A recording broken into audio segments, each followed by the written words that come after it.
What's up guys, it's Dr. Casale, and today I want to talk about an exciting topic that's been gaining a lot of traction in the media, and this is tattoos and risk for skin cancer and lymphoma. As someone who just spent a year in the Pacific Northwest, I feel like you're in the minority in Oregon and Washington if you don't have a tattoo. So what does the science actually say? Let's break it down.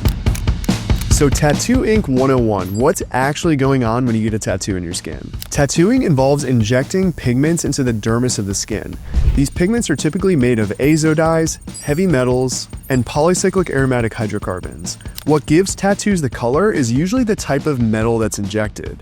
So think titanium dioxide for white, cadmiums for yellow, mercuric sulfide or cinnabar for red, cobalt for blue, etc., etc. Some of these substances are listed as Group 1 or Group 2B carcinogens, but does that actually confer an increased risk of skin cancer?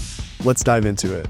Let's start off with the elephant in the room, tattoos and melanoma risk. What do the big studies say? A lot of this data is just emerging in the past year. A 2025 case control study out of Utah compared over 1,100 melanoma patients with 6,000 controls, and the results are going to surprise you. People with 4+ tattoos had a 56% decreased risk of getting melanoma.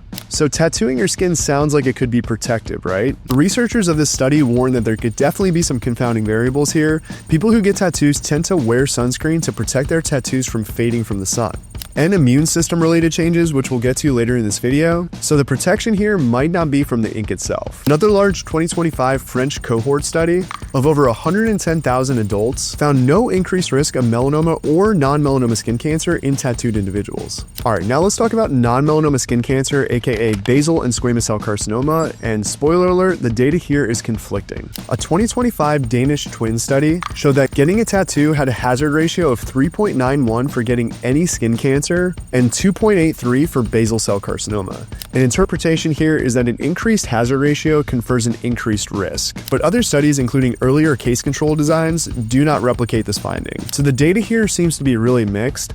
Do tattoos confer an increased risk of basal or squamous cell carcinoma? We don't really know, but we're going to dive into some mechanisms here in just a minute that could explain a potential correlation. So theoretically, how could tattoos cause cancer? There are three main theories here. One is chemical carcinogenesis. This is UV light breaking down ink in the skin that creates mutagenic byproducts. Number two is chronic inflammation. Tattoo ink causes immune responses in the skin.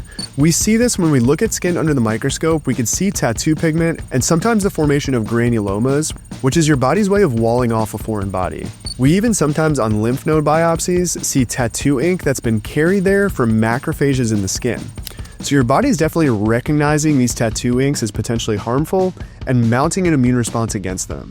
The third is physical or optic effects. So we know that tattoo ink alters UV absorption. So these inks present in the skin can either absorb or reflect UV light, and if they reflect it back up into the epidermis, that could potentially confer an increased risk of some types of skin cancers or trigger immune surveillance. That leads us into our next topic, lymphoma risk. A 2024 Swedish case control study out of The Lancet showed a possible correlation with tattoos and lymphoma risk. The highest risk was seen within 2 years of the first tattoo, and the strongest associations were with diffuse large B-cell lymphoma and follicular lymphoma. What's even more concerning here is an increased risk seen after laser tattoo removal. This is likely due to the mechanism of ink breakdown by the laser itself, which could potentially create toxic byproducts that are carried by cells called macrophages in the skin to lymph nodes for processing. So what's the summary and recommendations here?